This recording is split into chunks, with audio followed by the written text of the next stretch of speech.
여호수아 8장 30절에서 35절 말씀을 통해 믿음의 모험이라는 제목으로 여러분과 같이 말씀을 나누고자 합니다.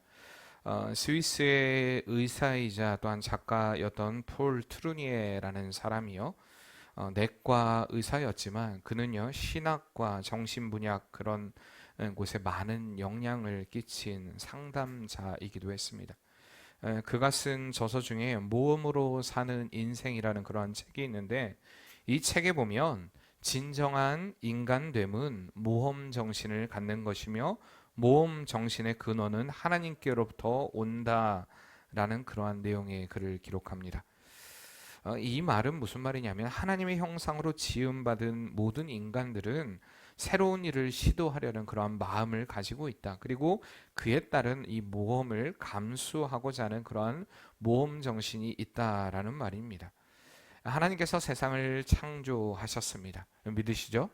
이렇게 창조하시고요, 마지막 날 인간을 또한 창조하시고 창세기 1장 28절에 보면요 이렇게 말씀하시죠. 하나님이 그들에게 복을 주시며 그들에게 이르시되 생육하고 번성하라, 땅에 충만하라, 땅을 정복하라, 바다의 물고기와 하늘의 새와 땅에 움직이는 모든 생물을 다스리라, 이렇게 말씀하십니다. 하나님이 인간에게 주신 명령이 나타나죠. 충만하라, 정복하라, 다스리라 말씀하십니다. 그러니까 이것은요, 하나님께서 이렇게 아름다운 세상, 하나님께서 만드신 이 아름다운 세상을 인간에게 다스리게 만드신 것입니다. 인간에게 자유의지를 주시고요, 또한 믿음을 주심으로 인하여서 그들에게 하나님께서 그들을 향한 은혜의 모험을 시작하신 것입니다.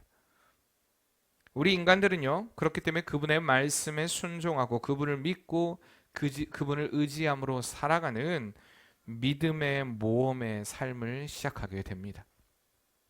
이 모든 것의 시작이 하나님의 말씀에 의한 시작이었다는 것입니다. 그러나 우리가 잘 알듯 인류의 대표였던 아담과 하와는요, 이 하나님의 말씀대로 살아가는 그런 믿음의 모험을 살지 못하고 사단의 결국엔 유혹을 받아 유혹의 모험, 그리고 불순종의 모험, 자기만족의 모험을 선택함으로 하나님께 버림을 받는 죄악된 길을 선택하고 맙니다. 이렇게 죄악된 후손이 우리 인간 역시 마찬가지입니다. 언제나 하나님의 편은 서는 좀 믿음의 모험을 했으면 좋겠는데, 우리의 삶 가운데 이루어지는 많은 모험들이요, 하나님을 저버리고 내 만족을 세우고 내 어떤 삶의 윤택함을 위한 모험이 될 때가 많다라는 것입니다. 하나님을 배반한 타락된 길을 걸어가는 타락의 모험일 때가 많다라는 사실입니다. 성경에는요, 이러한 하나님의 은혜 가운데 하나님이 우리에게 주신 그 은혜의 모험을 통하여서 이 믿음의 모험들을 이어가는 그 여정들을 기록하고 있습니다. 특별히 우리가 구약의 말씀들을 통하여서 이스라엘 백성들을 어떻게, 이 성경을 통해서 이스라엘 백성들을 어떻게 이끌어 가시는가에 대한 그러한 또한 은혜의 모험을, 또한 그들에게 요구하시는 믿음의 모험을 보게 되는데, 하나님은요 그들에게 이 광야라는 은혜의 모험을 허락하여 하십니다. 그러므로 인하여서 그들에게 이 믿음의 여정들을 걸어가게 하시는데, 아직 한 번도 걸어가지 않은 길, 또한 한 번도 경험하지 못한 이 그들의 그 광야의 길을 통하여서 하나님이 그들에게 요구하셨던, 하나님을 바라보고 하나님을 의지하고 하나님을 신뢰하라는 믿음의 행보를 걷기를 원하신 것을 우리가 보게 됩니다. 그러나 우리가 잘 알듯 그들은 언제나 그 길에서 불평했다라는 것입니다. 언제나 하나님을 잊고 불평하고 불만하고 좌절하고 낙심하고 실망함으로 인하여서 하나님이 그들에게 허락하신 진정한 은혜를 누리지 못하는 인생을 살아가게 됨을 우리가 봅니다. 언제나 하나님을 배반하는 이러한 부모의 세대들을 본 이 세대들, 그러니까 여호수아의 기록은요 그들의 이 세대들의 기록입니다.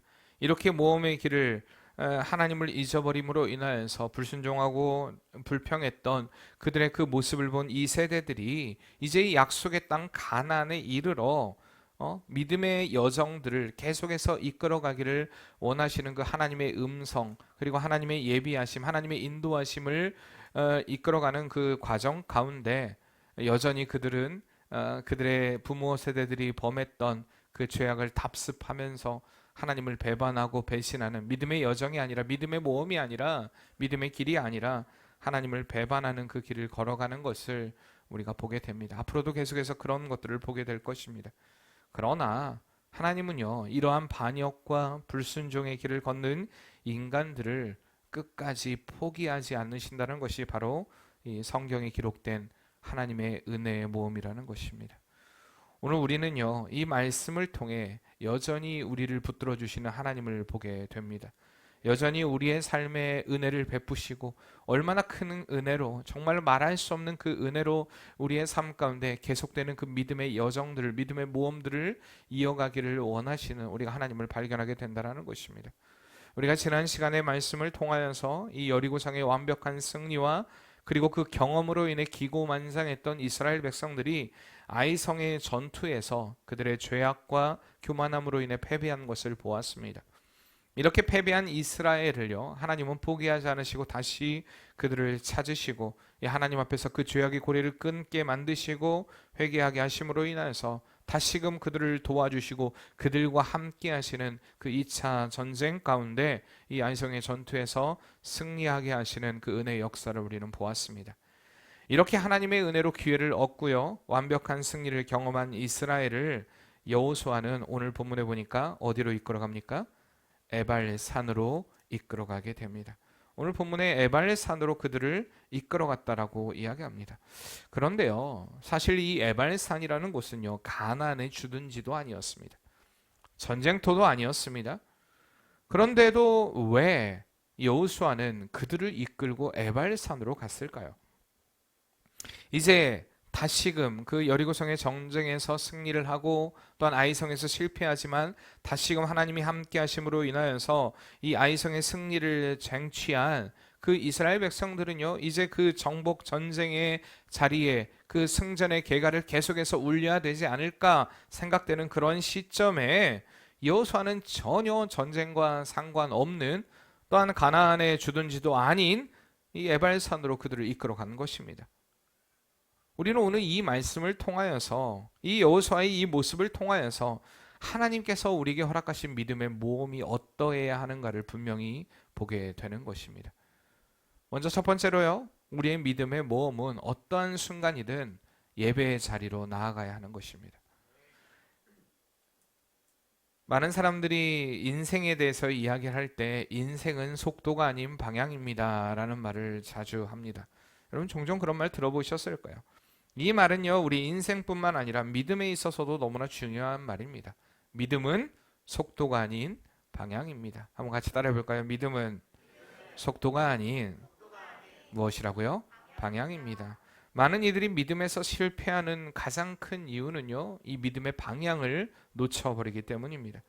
소위 믿음이라고 이야기하는 것들, 가끔 이렇게 들어보면요, 믿음이라고 이야기하는 그것이 어떤 내 열심, 내 열정, 내 헌신, 내 업적 막 이런 것들을 이야기하는 이들을 보게 됩니다. 그러나 여러분들, 그것은요 신념입니다. 믿음이라고 말할 수 없습니다. 하나님의 말을 하고 있지만, 하나님을 말하고 있지만 나의 뜻을 이루고 하나님으로부터라고 말하고 있지만 나의 만족을 이루는 삶은 결코 믿음이라고 말할 수가 없습니다. 지난 시간에도 말씀을 드렸듯이 언제나 우리의 삶의 방향이 하나님이 되어야 하는데, 이것은요 내가 드러나는 것이 아니라 그 일의 결과로 주가 드러나는 삶, 하나님이 드러나는 삶, 이것이 바로 하나님이 원하시는 믿음의 방향이라는 것입니다. 내가 하는 그것을 통하여서 하나님이 드러나는가 아니면 내가 드러나는가, 이것의 결과를 보면요 그것이 신념인가 믿음인가를 분명히 알 수가 있는 것입니다. 여호수아가요 이스라엘 백성들을 에발산으로 이끌어 가는 것은요 그 방향을 바로 알기 위함이었습니다.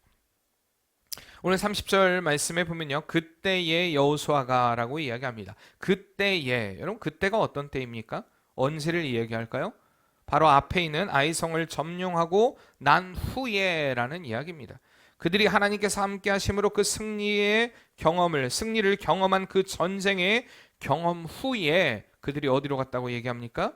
에발산에 한 제단을 쌓았다라고 얘기합니다. 에발산에 갔다라는 것입니다. 어쩌면 전쟁에서 승리한 이스라엘은요 자신들을 위한 축제를 벌릴 수도 있었습니다. 그런데 그들은요 그것이 아닌 그 하나님을 위한 제단을 쌓기 위해 그곳으로 간 것입니다. 이것은 바로 이스라엘의 삶의 중심이 자신이 아닌, 자기 자신이 아닌 하나님이시라는 것을 보여주는 것이었습니다. 그들의 승리가 어떤 자신의 능력이 아니라, 자신의 힘이 아니라 하나님께서 주신 승리임을 알고 그 영광을 하나님께 돌리기 위해 하나님을 향한 예배의 자리로, 그 하나님을 향한 제단을 쌓는 자리로 하나님께 나아가게 된 것입니다. 그러므로 인하여서 그들이 하나님의 언약 가운데 있는 백성이라는 것을 다시 한번 확인하게 되는 그런 계기가 되는 것입니다. 그런데 왜 하필 많은 곳을 두고 에발산으로 갔을까? 오늘 본문에도 나와 있어요. 그때 왜 에발산으로 갔다고 31절에 이야기합니까?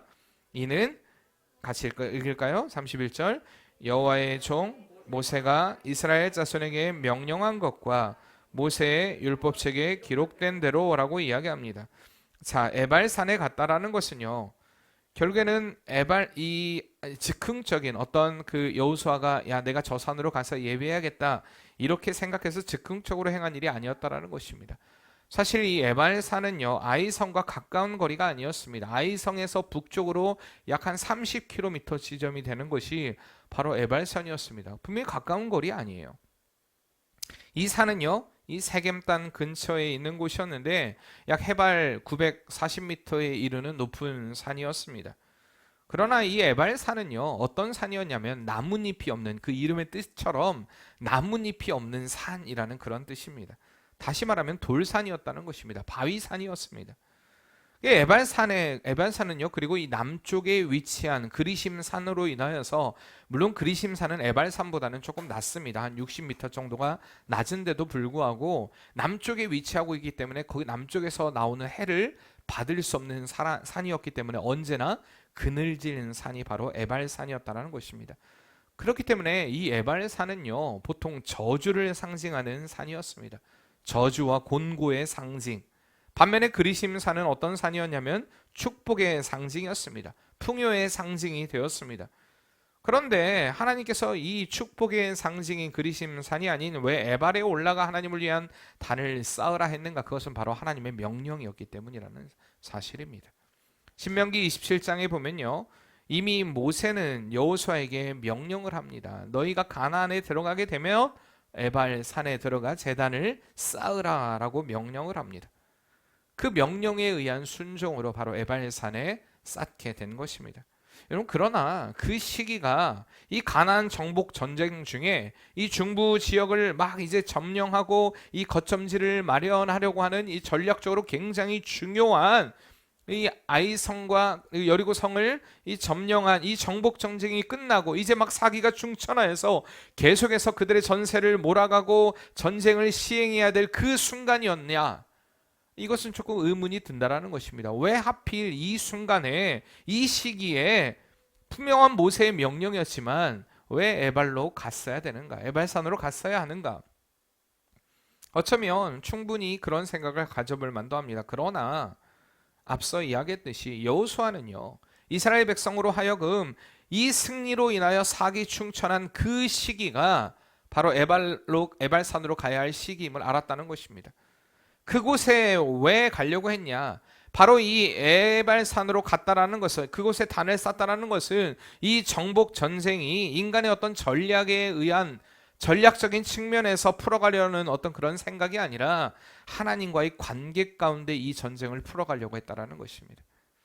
다시 말하면 여호수아는요, 여리고성과 아이성의 전투를 통해서 전쟁의 승패가 인간의 어떤 계략이나 지혜에 달려있지 않고 오직 하나님께 달려있다라는 것을, 그러므로 인하여서 하나님 앞에서 올바른 관계를 정립하고 새롭게 헌신한다는 마음을 그들 안에 되새기기 위해서 그 하나님을 예배하는 자리로 가야 함을, 바로 지금이 그때임을 알았다라는 것입니다. 이처럼요, 믿음이라는 것은, 우리가 믿음의 모험, 믿음의 여정을 이어간다는 것은 속도가 아닌 방향이라는 것입니다. 아무리 급박하고 지금 이것을 하지 않으면 안 될 것 같은 그런 극적인 상황 가운데 있다 할지라도 우리의 가장 우선순위, 우리의 가장 1번은 하나님을 예배하는 자리에 서는 것인 줄 믿으시길 바랍니다. 여리고성의 승리, 여호수아는요, 분명히 여리고성의 승리를 통하여서 찾아온 이스라엘의 해이한 마음을 보았습니다. 물론 그들이 다시 돌이켰어요. 그러나 그 여리고성의 승리를 경험하고 난 후에 그들의 그 해이해진 마음, 이것을 분명히 여호수아는 염두에 두었을 것입니다. 아이성에서 돌이킴으로 인하여서 그 2차 전쟁에서 승리했지만 여호수아는요, 그 승리에 그 만끽하며 그 기분에 도취되어 있을 이스라엘을 향하여 너희에게 승리를 주신 분은 하나님이시다. 그 승리의 영광은 너희가 취해야 될 것이 아니라 하나님께 돌려야 될 것이다. 그리고 언제나 너희의 삶 가운데 하나님을 예배하는 것이 너희의 삶의 진정한 살 길이고 믿음이다라는 것을 이 에발산의 사건을 통해 보여준 것입니다. 이렇다 언제나 우리의 방향은요, 하나님을 예배하는 자리에 서는 것입니다. 그리고 이 예배는요, 두 번째로 말씀대로 드려야 됩니다. 믿음의 모험은 어떠한 순간에도 말씀대로 드려져야 합니다. 예배자는 예배자인데 어떠한 예배자가 되어야 하는가? 말씀대로 드려지는 예배자가 되어야 한다는 것입니다. 31절 다시 한번 우리 읽어보겠습니다. 이는 여호와의 종 모세가 이스라엘 자손에게 명령한 것과 모세 율법책에 기록된 대로 쇠 연장을 으로 다듬지 아니한 새 돌로 만든 제단이라. 무리가 여호와께 번제물과 화목제를 그 위에 드렸으며. 아멘. 여기 보면 뭐라고 기록합니까? 모세가 명한 것과 율법에 기록된 대라고 기록되어 있습니다. 여호수아는 에발산의 단을 쌓을 때에 자기 마음대로 쌓은 것이 아니라는 것입니다. 율법에 명령되어 있는 그대로 쌓았다라는 것입니다. 이것을 계속해서 강조하는 것, 이 두 번이나 강조하죠. 모세의 율법책에 기록된 대로, 그리고 모세가 이스라엘 자손에게 명령한 대로라고 기록하고 있는 것은 그가 얼마나 하나님의 말씀을 존귀하게 여겼는가, 그리고 그 말씀에 순종하려고 했는가를 볼 수 있습니다. 결국에 그 내용이 무엇이냐? 31절에 나와 있는 그 내용 보세요. 모세가 명한 것, 그리고 율법에 기록된 것의 내용은 무엇이었습니까? 쇠 연장으로 다듬지 아니한 새 돌로 제단을 만들라는 것이었습니다. 쇠 연장으로 다듬지 아니한 새 돌로 그 제단을 만들라. 왜 다듬지 아니한 새 돌로 제단을 쌓아야 했을까요? 이것은요, 당시 그 가나안인들의 그 제사에 대한 어떤 반대적인 부분이기도 합니다. 왜냐하면요, 이 가나안 사람들은 자신의 신들에게 제사를 드리기 위해서는요, 석수를 통하여서 이 잘 다듬어진 돌을 사용하는 그런 관습을 가지고 있었습니다. 그러나 하나님은 자연석을 사용하게 하심으로 인하여서 그들과 구별된 제사를 하나님 앞에 드리기를 원하셨다라는 것입니다. 또한 이것을 통해서 하나님이 인간에 의해 조정되거나 해석될 수 있는 그런 존재가 아니라는 것을 분명히 보여준 또한 사건이었습니다. 그리고 또 돌의 이 거친 표면에 있는 돌을 그대로 사용하게 하심으로 인하여서 우리의 예배가 가식적이고 형식적인 어떤 인위적인 예배를 드려서는 안 된다라는 그런 또한 교훈을 담고 있다고도 볼 수 있습니다. 또한 여기 다듬어지지 않은이라고 번역된 이 히브리어 말은요, 쉘라모트라는 말입니다. 이것은 손상되지 않은, 완벽한, 완전한이라는 그런 의미를 가지고 있는 형용사 샬렘의 여성 복수형인데, 여러분 샬렘 그러니까 뭐라고 비슷합니까? 샬롬이란 말 비슷하죠? 다 알겠죠? 제가 아무리 발음이 안 좋아도 그게 그건지는 알 겁니다. 샬렘이라는 말, 다시 말하면 어원이 같은 샬롬, 평화라는 말, 어쩌면요, 이 다듬어지지 않은 돌을 사용하게 함으로 인하여서 인간이 누리게 될 진정한 평안이라는 것은 어떤 인간의 노력과 수고에 의해 만들어지는 것이 아니라 하나님께서 부어주시는 은혜임을 알게 하기 위한 그러한 또한 은혜의 방편이었다는 것을 우리가 볼 수도 있습니다. 그러니까 이렇게 다듬어지지 않은 돌을 통하여서 하나님은요, 형식적이고 가식적이고 외식적인 예배가 아니라 진정으로 하나님을 기억하는, 하나님으로부터 누리는 그 은혜 가운데 그들이 서기를 원했다라는 것입니다. 이렇게 제단을 쌓은 여호수아는요, 무슨 제사를 드리게 합니까? 여기 보면은 번제물과 화목제를 그 위에 드렸다라고 얘기합니다. 번제와 화목제를 드리게 됩니다. 여기서 번제와 화목제, 이 번제는요, 헌신의 의미, 완전히 태워드린다는 헌신의 의미를 담고 있습니다. 또한 화목제는요, 감사와 화목의 의미를 담고 있습니다. 다시 말하면 하나님께 완전하게 드려지는 것과 또한 하나님과의 그 화목의 역사들, 다시 말하면 이것을 통해서 하나님과 친밀한 교제를 회복하기를 원했다라는 것입니다. 여러분 한번 생각해 보세요. 아직 끝나지 않은 전쟁 가운데, 이제 시작하는 그 전쟁 가운데 이제 모든 것을 제쳐두고 하나님을 예배하기 위해 에발산에 선 이스라엘 백성들의 이런 모습을 말입니다. 이렇듯 우리 인생의 가장 우선순위는요, 하나님을 만나는 예배라는 것입니다. 그리고 이 예배는 말씀대로 드려야 됩니다. 하나님이 원하시는 모습으로 드려져야 한다는 것입니다. 우리가 드리는 예배는요, 한번 가보는 게 아닙니다. 시간이 남아서 할 일이 없어서 그냥 여유가 있어서 내가 드리고 싶어서 드리는 것이 아닙니다. 때로는 우리가 너무 분주하고 급박하고 복잡하고 혼란스럽고 그런 기분이 아니고 그럴 감정이 아니고 그럴 느낌이 아니고 도저히 불가능해 보이는 그런 순간이지만, 여러분 우리가 그러기에 더욱더 하나님을 찾는 예배자로 서야 할 줄 믿습니다. 우리가 이렇게 믿음의 모험 가운데 가장 큰 승리, 진정한 승리는 하나님을 예배할 때 얻게 되는 승리인 줄 믿습니다. 그리고 이 예배자는요, 늘 언제나 하나님이 원하시는 예배로 드려야 된다는 것입니다. 말씀이 우리의 삶에 관념이 되어서는 안 됩니다. 여러분들에게 지금 들려지는 말씀이, 제가 여러분들이 요즘에 들려지는 말씀 가운데서도 여러분 가만히 생각해 봐야 돼요. 우리가 듣는 말씀 가운데 여러분들이 말씀을 듣는 자세에 대한 생각도 잘 해봐야 돼요. 말씀은요, 알미 아닙니다.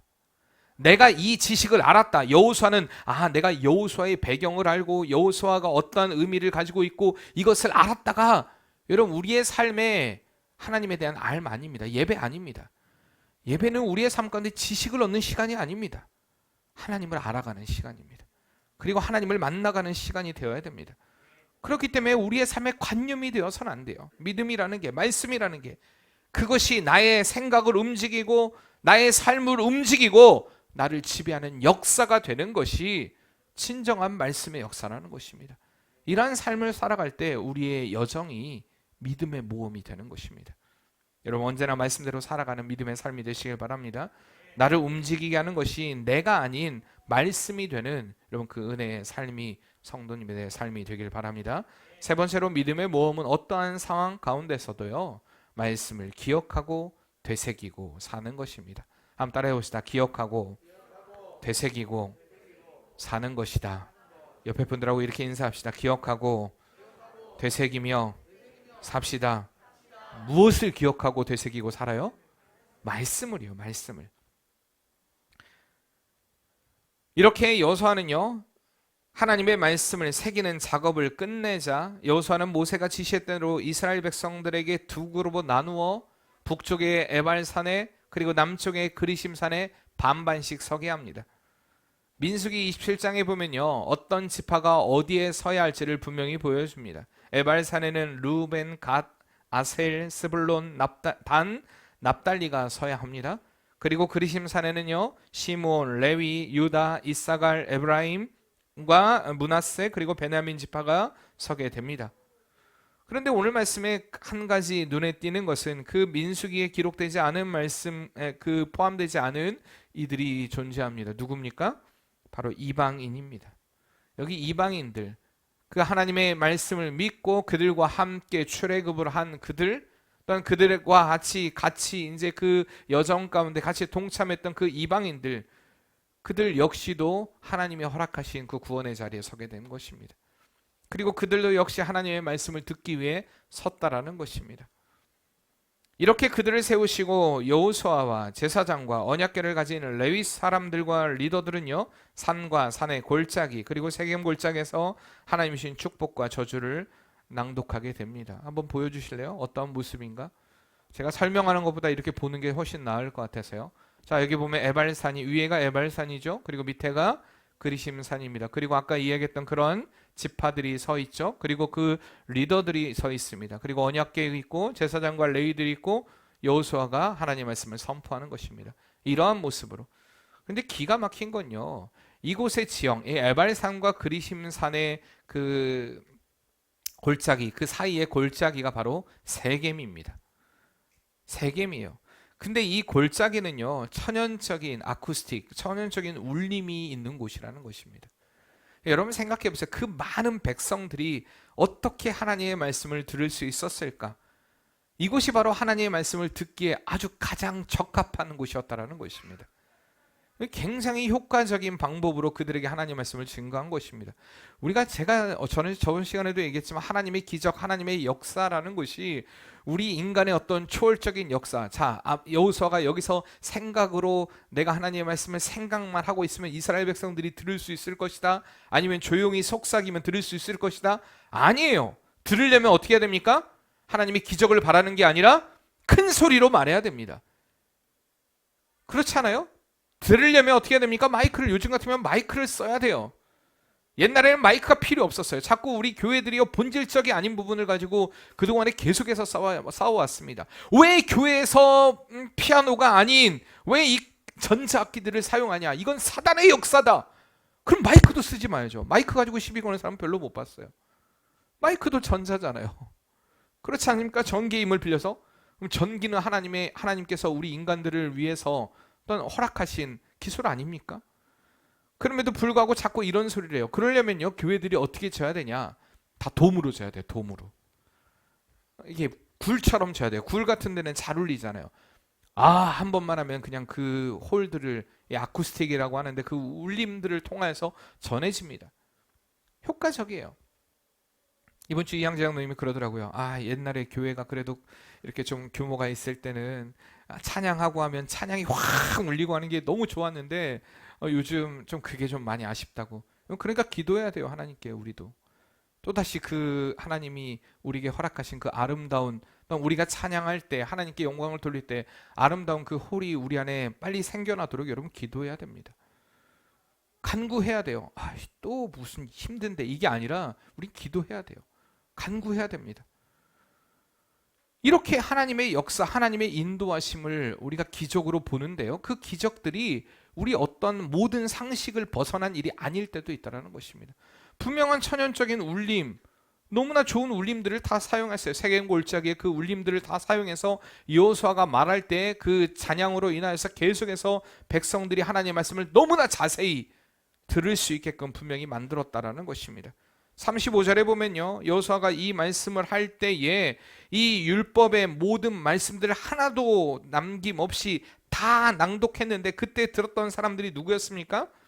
여기 보면은 온 이스라엘과 장로들과 33절에 보면요, 재판장들과 본토인뿐만 아니라 이방인까지 들었습니다. 그리고 35절에 보면요, 여자들과 아이와 그 중에 거하는 모든 거류민들, 그러니까 이스라엘 백성뿐만 아니라 그 모두가 하나님 말씀을 들었다라는 것입니다. 그러니까 모두 다 들을 수 있는 위치에 있었어요. 그리고 그들은 하나님 말씀을 들었습니다. 근데 여기 보니까 모세가 말한 그 모든 것들을 하나도 빠짐없이 들었다라고 이야기를 합니다. 이야기를 했다라고 이야기합니다. 근데요, 이게 어느 정도 시간이냐? 약 한 반나절 정도 걸리는 시간이었다라는 것입니다. 이스라엘 백성들이요, 그 어린아이들을 포함한 모두가 다 그 하나님의 말씀을 그 순간에 집중해서 들었던 것입니다. 반나절이라는 시간 동안에 그 긴 말씀을 하나도 누구도 예외 없이 듣게 된 것입니다.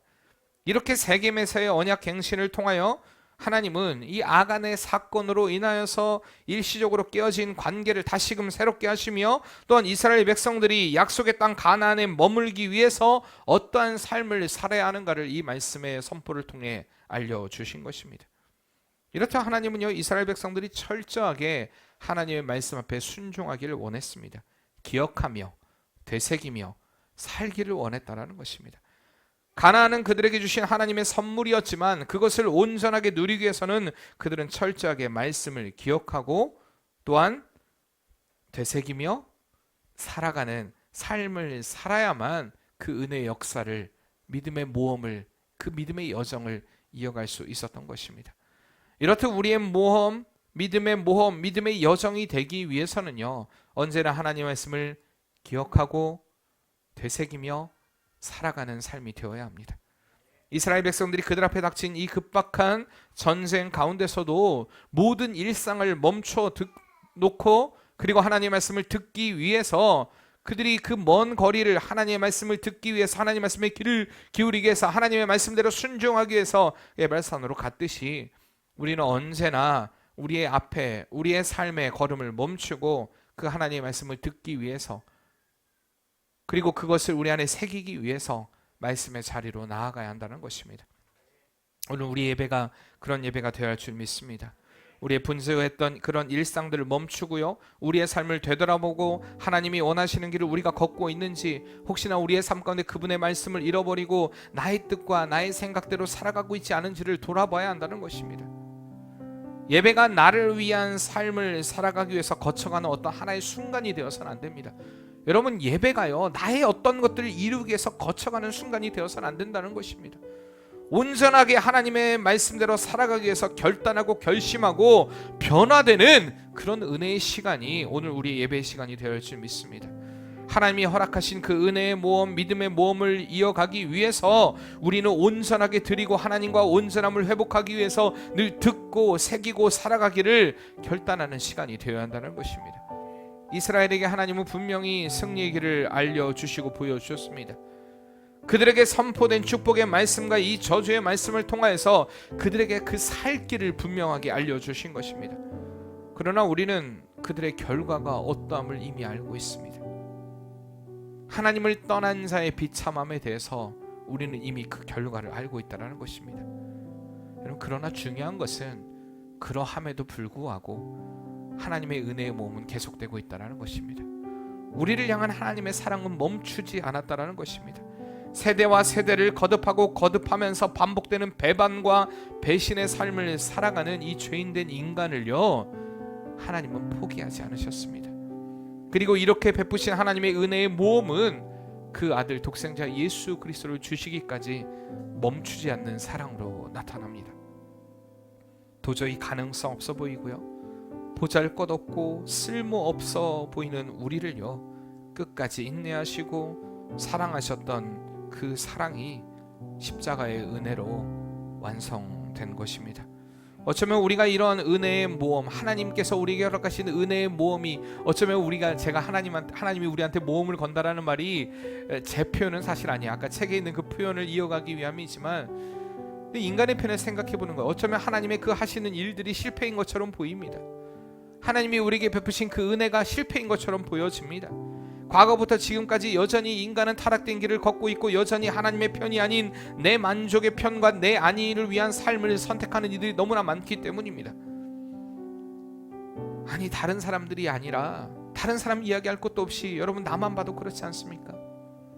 하나님이 주신 그 사랑을 다 받았지만 그 하나님께서 우리에게 다 주신 그 사랑을, 그 사랑으로 하나님을 사랑하지 않습니다. 하나님이 베푸신 은혜가 크다라고 우리가 말로는 말을 하지만 믿음으로 우리의 삶 가운데 그 사랑을 보이지 못할 때가 더 많은 모습이 나의 모습이 아니냐는 말입니다. 나의 이 초라한 모습을 볼 때 어쩌면 하나님은 왜 나를 향한 하나님의 선택 실패한 건 아닙니까? 라는 생각이 들 때도 있습니다. 이제 내가 너를 향해 나의 은혜의 모험을 더 이상 하지 않으리라, 내가 이제 멈추리라 우리에게 이렇게 명령하시고 말하신다 할지라도 우리는 아무런 말도 할 수 없는 여러분, 그런 인생 아닙니까? 그러나 그런 우리를 여전히 하나님은 사랑하십니다. 그리고 그 십자가의 은혜, 완전한 은혜로 인하여서 나보다 나를 더 잘하시기에 우리의 행위로는, 우리의 삶으로는 도저히 가능성이 없는 것을 알았기 때문에 그 예수 그리스도의 그 사랑으로 인하여서 우리를 선택하신 완전한 은혜, 완전한 승리, 오늘 이것이 우리가 누리게 될 은혜의 승리라는 것입니다. 그래서 우리는요, 넘어지고 자빠지고 쓰러져도 다시금 십자가 붙들고 일어나야 합니다. 여전히 또 쓰러지고 또 넘어지고 또 자빠지는 삶을 살아갈지도 모릅니다. 그러나 여러분, 그 넘어진 자리에서 다시 일어나시길 바랍니다. 다시 일어나서 여러분, 믿음의 모험을 시작하시길 바랍니다. 멈추지 마시길 바랍니다. 언제나 그렇게 믿음의 모험가로 살아가는 삶, 더 이상 나를 위한 모험이 아니라 하나님의 말씀에 의한 믿음의 여정의 삶을 이끌어가는 여러분, 그런 성도의 삶이 되시기를 바랍니다. 늘 말씀드리지만 끝날 때까지 끝난 것은 아닙니다. 쓰러져도 다시 일어서고 넘어져도 다시 일어서는 오뚜기의 신앙, 여러분 그 신앙이 되어야 할 줄 믿습니다. 이 말은요, 언제나 이 말이 오뚜기의 신앙, 내가 쓰러져고 넘어져도 하나님이 나를 사랑하시니까 언제나 나에게 기회가 있다는 말이다. 그러니까 오늘이 아니어도 내일이 나한테 기회일 수 있다. 내일 내가 하면 되지. 아닙니다. 여러분 이 말을 이렇게 들어서는 안 됩니다. 이것은 하나님의 은혜가 아닙니다. 하나님의 은혜를 깨닫지 못한 자입니다. 이 말을요, 나에게는 언제나 기회가 있다는 것이 아니라 오늘이 마지막일 수 있다는 것을 알고, 오늘이 내게 주어주신 기회라는 것을 알고, 여러분 오늘 우리는 그 믿음의 모험을 시작해야 하는 것입니다. 베푸신 마지막의 은혜가 오늘일 수 있다는 것을 우리가 분명히 느끼고 알고, 매 순간 우리의 삶에 하나님의 말씀에 의해 움직이도록 결단하는 그런 믿음의 역사가 오늘 여러분들의 삶 가운데 이어지길 바랍니다. 우리 옆에 분들하고 인사합시다. 하나님이 은혜를 주셨습니다. 어떻게 우리가 살아야 될까요? 믿음의 모험으로 살아갑시다. 이렇게 하면 인사합시다. 믿음의 모험자가 됩시다. 이렇게 인사합시다. 여러분 그렇게 살아가실 것이죠? 네, 하나님을 바라보면서 의지하면서 그렇게 살아감으로 승리하기를 바랍니다. 우리가 모든 상황 속에서 같이 찬양하면서 말씀을 기억하며 찬양하도록 하겠습니다. 모든 상황 속에서 주를 바라볼지라, 주를 찬양할지라, 주는 너의 큰 상급, 주는 너의 큰 상급, 큰 도움이시라. 주의 얼굴 구할 때 주의 영을 부사, 주의 영을 부사, 크신 사랑 안에서 주를 보게 하소서.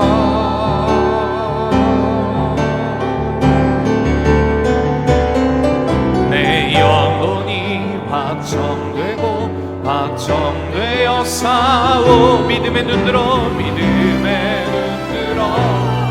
주를 바라봅니다. 내 영혼이 확정되어 싸우니 믿음의 눈들어 주를 바라보. 우리 다시 한번 내 영혼이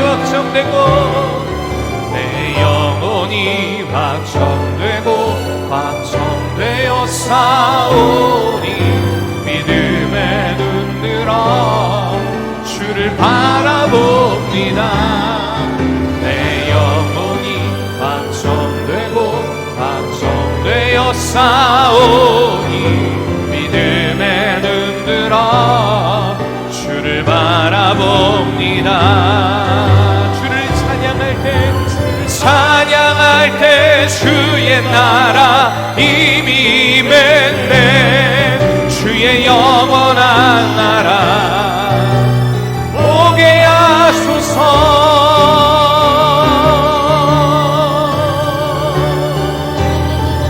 내 영혼이